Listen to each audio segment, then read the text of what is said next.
सारी संगत को प्यार भरी राधा स्वामी जी। आज की जो साखी है वह काम वासना पर है। भजन सिमरन में जो सबसे बड़ी रुकावट है वह काम वासना है।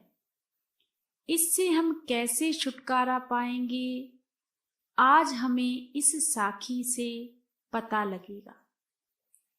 एक हस्बैंड वाइफ थे जिनकी शादी को अभी 1-1.5 साल ही हुआ था और वह बाबा जी को बहुत मानते थे और डेरे जाया करते थे, सत्संग सुना करते थे। मालिक से उनका बहुत प्रेम हो गया। उन्होंने एक दिन अपना मन बना लिया कि क्यों ना भजन सिमरन लिया जाए और मालिक की तरफ अपना ध्यान किया जाए।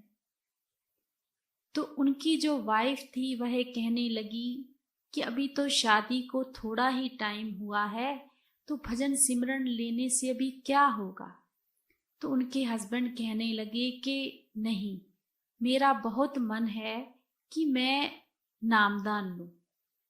अब दोनों ही हस्बैंड वाइफ डेरे चले गए और उन्होंने नामदान, सतगुरु की कृपा से दोनों को बख्शिश हो गई।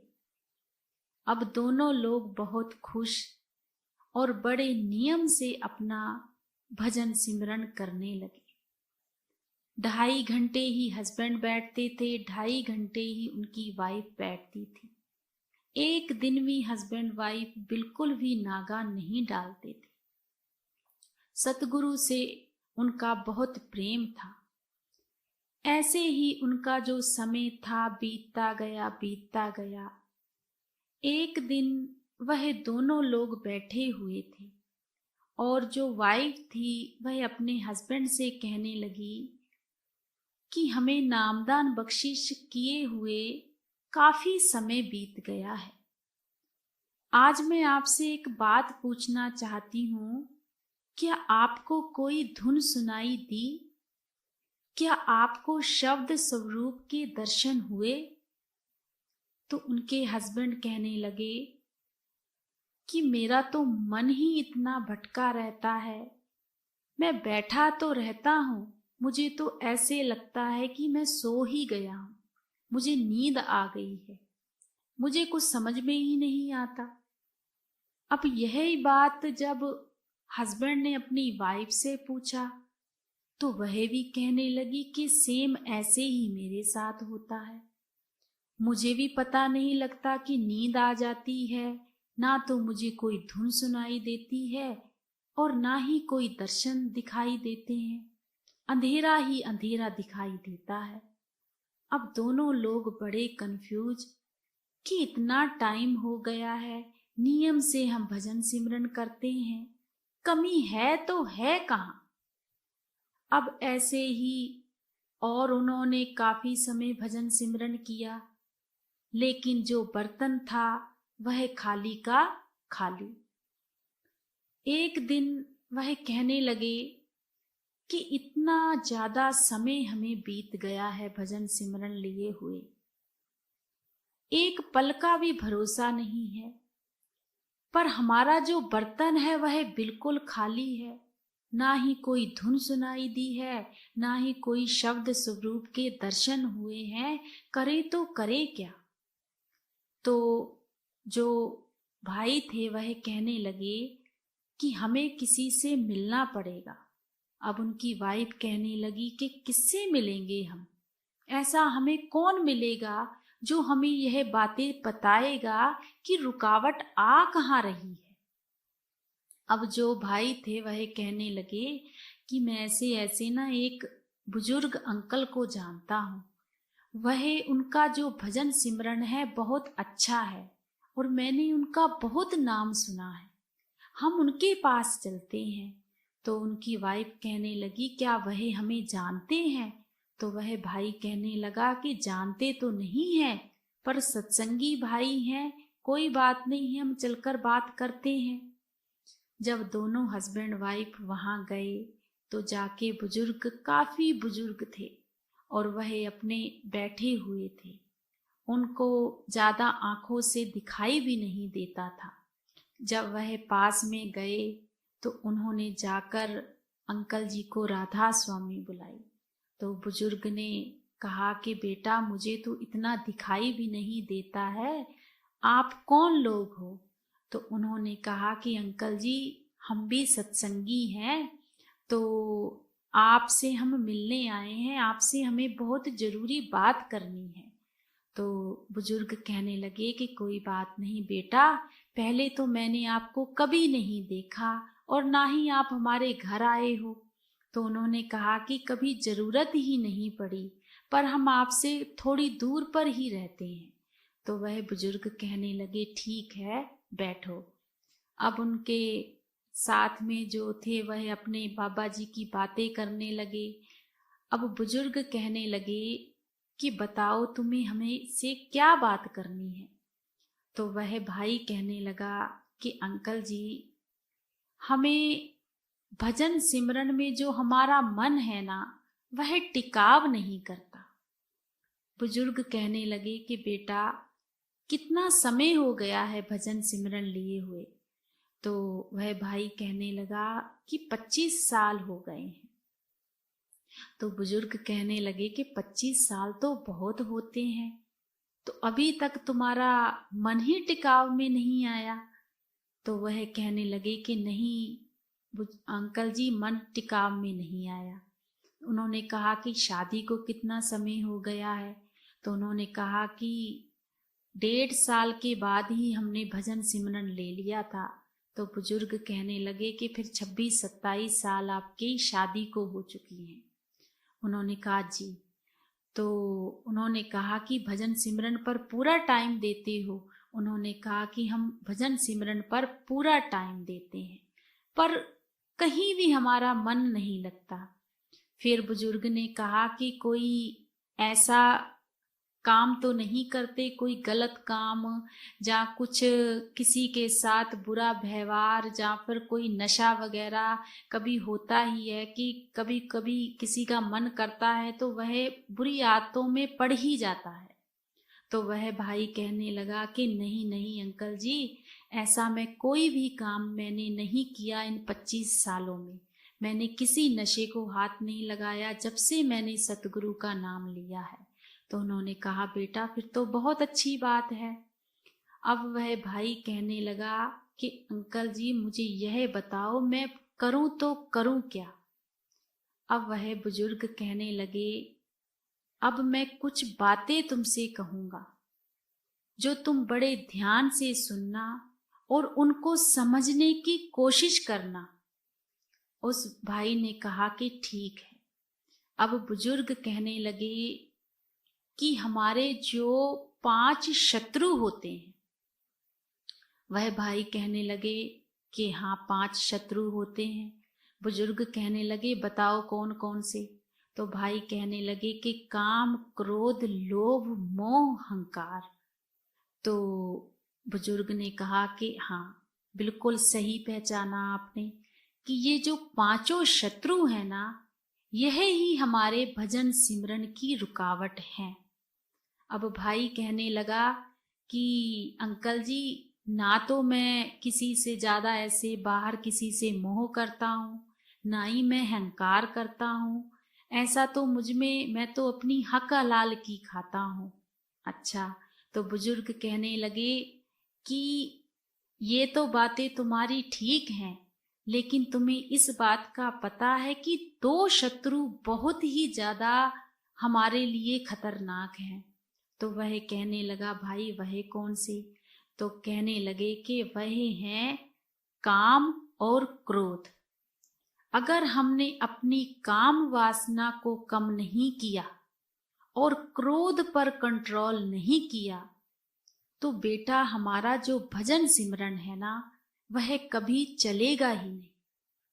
तो वह भाई कहने लगा कि बुजुर्ग जी, जो आप काम वासना की बात कर रहे हो, तो मैंने तो शादी के बाद कभी भी पराई स्त्री को नहीं देखा। मैं तो उन्हें बहन और बेटियों की नजर से ही देखता हूँ। अब वह जो उनकी वाइफ थी, वह भी कहने लगी कि मैंने तो खुद अंकल जी किसी को कभी ऐसी नजर से देखा ही नहीं है। मैं तो खुद सबको भाई और बेटा ही समझती हूँ। तो उन्होंने कहा यह तो बहुत अच्छी बात है। तो फिर उन्होंने कहा कि तुमने शादी क्यों की? तो वह भाई कहने लगा कि सबसे बड़ी बात ही यह है कि हमारे सतगुरु हमें समझाते हैं कि गृहस्थ जीवन बहुत जरूरी है। जब हम गृहस्थ जीवन कर लेते हैं तो हमारी जो सब चाव हैं सब खत्म हो जाते हैं और हमारा जो भजन सिमरन है वह बहुत अच्छे तरीके से चलता है। तो वह बुजुर्ग कहने लगे कि बेटा समझ तो तुम्हें बहुत ज्यादा है, यह बातें भी तुम्हें पता है, तो फिर तुम कमी कर कहाँ रहे हो? तो वह भाई कहने लगा कि हमें तो खुद पता नहीं है कि हम कमी कर कहाँ रहे हैं।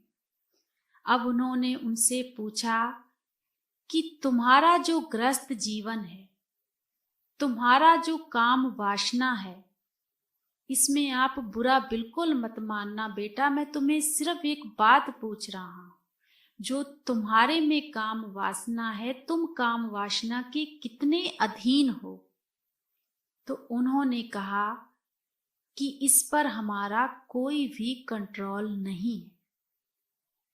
हम भजन सिमरन तो करते हैं पर हमारी शादी को 27 साल हो चुके हैं, हमारे 2 बच्चे भी हैं, पर इस चीज पर हम कंट्रोल नहीं कर पाए। जब बहन से पूछा तो उन्होंने भी यही जवाब दिया। तो फिर बुजुर्ग ने कहा कि बस तुम यहीं पर अपनी सारा भजन सिमरन यहीं पर ही तुम्हारा रह जाता है, क्योंकि इसके भी कुछ नियम होते हैं।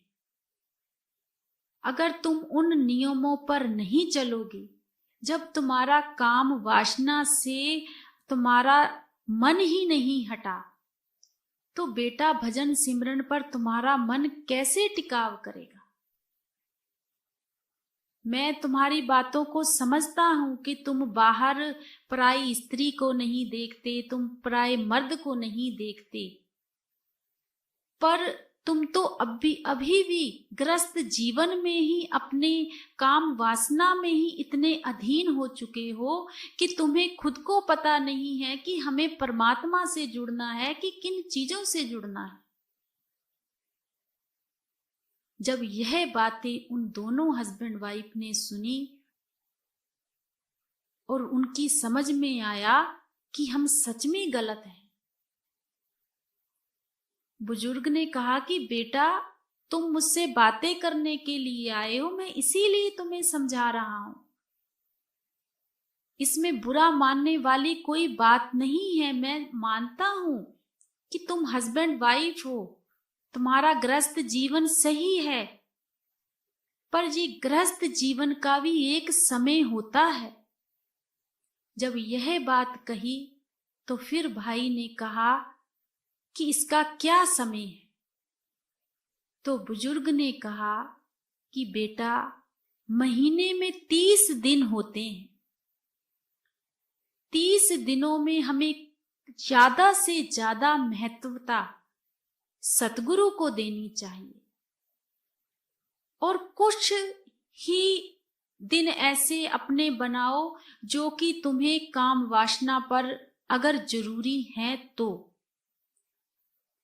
तभी तुम्हारा भजन सिमरन चलेगा, नहीं तो इन चीजों में ही भटके रह जाओगे। अब उन हस्बैंड वाइफ को परमात्मा से प्रेम तो बहुत था, पर उनका जो आपस में प्रेम था वह भी बहुत था। तो फिर बुजुर्ग ने कहा कि मैं यह नहीं कह रहा कि जो तुम्हारा आपस में प्रेम है वह खत्म कर लो, वह तो तुम्हारा एक रिश्ता सतगुरु ने बनाया है। ये दुनियावी रिश्ते हैं, यह हमें निभाने हैं। यहाँ रहते हुए हमें जिम्मेदारियों को पूरा करना है, अपने फर्जों को पूरा करना है, अपने बच्चों को भी संभालना है, घर गृहस्थी को नहीं छोड़ना। अगर हम ज्यादा से ज्यादा समय अपने सतगुरु को देंगे, उसको अपना टाइम देंगे, तो इन चीजों से हम ऊपर उठ जाएंगे और यह चीजें नीचे ही रह जाएंगी। तो अपने आप तुम्हारा देखना कुछ समय बाद ही भजन सिमरन शुरू हो जाएगा, अगर तुम सच में सद्गुरु को पाना चाहते हो तो। और अगर इन चीजों में ही रहोगे तो फिर बहुत ज्यादा मुश्किल है। हमें सतगुरु ने कहा है कि गृहस्थ जीवन बहुत जरूरी है। गृहस्थ जीवन का भी मतलब यही है कि हम इन चीजों को एहसास करें और इनसे जितना भी जल्दी निकल सकते हैं, बाहर हो सकते हैं, उतना ही जल्दी हम बाहर निकलें और इनकी चाहत हमारे दिल में ना रहे। और धीरे धीरे हम सतगुरु के प्रति अपना रुझान करें। यही हमें इन चीजों से बचा सकता है। तो हम अगर काम वासना को कम करेंगे तभी हम सतगुरु को पाएंगे। फिर उस भाई ने कहा कि इन चीजों में फंसकर हमें बहुत ज्यादा कभी कभी क्रोध आता है। तो उन्होंने, बुजुर्ग ने कहा कि यह बात तो मैंने बेटा आपको पहले ही कही थी कि सबसे बड़ी रुकावट ही काम और क्रोध है। अगर इन दोनों चीजों से हम निकल गए तो भजन सिमरन बहुत ही सरल है। इन चीजों से निकलना ही तो मुश्किल है। घर में रहते हुए, अपने फर्जों को पूरा करते हुए, बच्चों के साथ रहते हुए, खुशी खुशी रहते हुए, निस्पर जो भी काम करेंगे हम निस्वार्थ होकर करेंगे। उसमें हमारा कोई भी स्वार्थ नहीं होना चाहिए। तभी हम सतगुरु को पा सकते हैं। मेरा कहना मानकर, उन बुजुर्ग ने कहा कि मेरा कहना मानकर अगर तुम मेरे पास आए हो तो कुछ सोचकर ही आए होंगे। तो मेरा कहना मानकर कम से कम काम वासना पर ध्यान देना और ज्यादा से ज्यादा समय भजन सिमरन पर देना। और 6 महीने के बाद तुम फिर मेरे पास आना, फिर मुझे बताना कि तुम्हारा भजन सिमरन में क्या फायदा हुआ है। फिर देखना, जो तुम चाहते हो, जो तुम 25 साल में नहीं कमा पाए, वह तुम 6 महीने में तुम्हें लगेगा कि वह मैंने सब कुछ पा लिया है। और जब वह वहां से चले गए तो उन्होंने वैसे ही किया जैसे उनके बुजुर्ग ने उन्हें समझाया था। जब 6 महीने गुजर गए, वह फिर से उन बुजुर्ग के पास आए और आकर उनके पैरों को ही हाथ लगा लिया। तब उनकी आंखों में हस्बैंड वाइफ के दोनों के आंसू थे कि अंकल जी, सच में जो आपने हमें शिक्षा दी थी वह तो हमारे रंग ही बदल दिए। हमें तो अब कुछ अच्छा ही नहीं लगता। हमें तो अब भजन सिमरन करना ही अच्छा लगता है। हम अब तो हमारा काम वासना की तरफ ध्यान ही नहीं जाता। अब बिल्कुल हमारा ध्यान उन चीजों से हट चुका है और मालिक के साथ हमारा प्यार हो गया है। और जो धुन हम अंदर से सुनना चाहते थे ना, वह हमें सुनाई दे रही है। जब यह बात उन हस्बैंड वाइफ ने बुजुर्ग से कही तो उन्होंने कहा, बस इससे ज्यादा तुम्हें अंदर क्या फील हुआ है वह तुम मुझे नहीं बताओगे, क्योंकि यह बातें मालिक हमारे साथ कैसे नजर आते हैं, हमें क्या दिखता है, कैसे क्या होता है, यह हमें किसी के साथ भी बेटा बयान नहीं करना चाहिए। यह हमारी खुद की कमाई है और यह बहुत मेहनत से हम लोग कमाते हैं। इसे हजम करना सीखो। पर तुम्हें मालिक से चाहत थी, इसीलिए तुम यहां पर आए हो। नहीं तो आज की जो दुनिया है वह काम वासना में ही भटक रही है, और यही सबसे बड़ी रुकावट है कि वह कहीं भी नहीं पहुंच पाती। और सतगुरु का भजन सिमरन करते हुए भी हमें जो अंदर की धुन सुनाई देनी चाहिए, जो शब्द स्वरूप हमें दिखना चाहिए, वह हमें दिखाई ही नहीं देता। तो उन हस्बैंड वाइफ को ऐसे सतगुरु के दर्शन हुए थे। तो इस साखी से हमें बहुत अच्छी शिक्षा मिली है कि आज का जो दौर चल रहा है, 90% लोग काम वासना के अधीन हो चुके हैं, और वह काम वासना ही एक क्रोध बन जाता है। कभी कभी इतनी लड़ाइयां हो जाती हैं,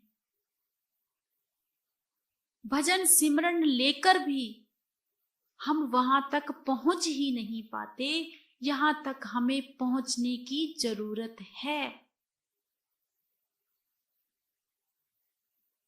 इन साखियों से हमें बहुत ज्यादा प्रेरणा मिलती है। हमें भी बहुत ज्यादा प्रेरणा मिलेगी। यह साखी सभी को सुननी चाहिए, क्योंकि जब भी हम ऐसी कोई बात सुनते हैं तो सीख ही मिलती है। तो हमें सतगुरु की तरफ ज्यादा से ज्यादा ध्यान देना चाहिए, भजन सिमरन की तरफ ध्यान देना चाहिए, क्योंकि यह जो जन्म है वह हमें दोबारा नहीं मिलेगा। और जो काम वासना है यह तो हर जन्म में यह हर किसी जून में काम वासना रहती ही रहती है, चाहे वह जून किसी चीज की भी क्यों ना हो। तो हमें मनुष्य का जामा मिला है, हमें गृहस्थ जीवन भी करना चाहिए, पर इन चीजों से निकलकर हमें सतगुरु की ओर बढ़ना चाहिए, सतगुरु का ध्यान धरना चाहिए, सतगुरु के हो जाना चाहिए। जिस दिन हमने इन चीजों की तरफ ध्यान कम कर दिया, उसी दिन हमारा मालिक की तरफ रुझान ज्यादा होगा। नहीं तो हम जैसे हैं वैसे ही रहेंगे, चाहे जितना मर्जी भजन सिमरन करते रहे।